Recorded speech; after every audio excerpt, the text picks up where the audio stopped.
This is the Times Television Network, and you're watching ET Now. Jodie Gunzberg is Vice President of Commodity Indices at S&P Dow Jones Indices, and she joins us on the show from Hong Kong. Jodie, hi, welcome. Which commodities, according to you, have put the maximum pressure on the indices? Because most of these commodities and the indices as well have turned negative for 2013. It depends which index you're talking about. So what is driving it is not only the commodity performance of individual commodities, but the weightings. For example, the S&P GSCI, which is world production weighted, was mainly driven down by agriculture, corn and wheat, whereas the Dow Jones UBS, which is also liquidity and production weighted but has limits, was driven down primarily from metals led by gold. Fair point. Jodie, also there are reports that next year may see abundance in many raw material supplies as the world is still recovering. Would that mean lower lows going ahead for many of these commodities?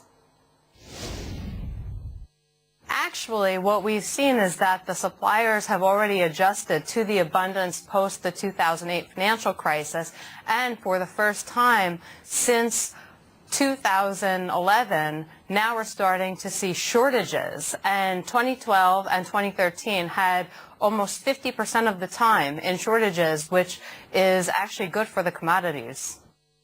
Sure. So how have you seen the money flowing within the commodity exchanges around the world?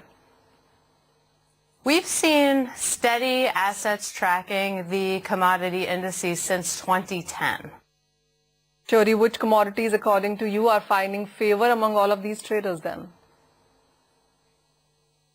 Traders today are finding the most opportunities more in the spread plays than individual commodities. So we see high interest in the WTI Brent spread, also in bear calendar spreads. True that, Jodie. A final question before we let you go, and this is about India. How do you view India when it comes to commodity trading? India is very important because they are a large consumer, just like China. And while there's much news about gold in India, what's really important to know is that India is one of the world's top 10 oil consumers, and it's the fastest growing oil consumer in the world. So from 2013 to 2014, the growth has been from 1.4% to 3.1% of oil demand, adding 104,000 barrels per day looking out into 2014. Clearly, the demand here would continue going forward as well. Jodie, thank you so much for joining us with your sense on commodity and commodity indices.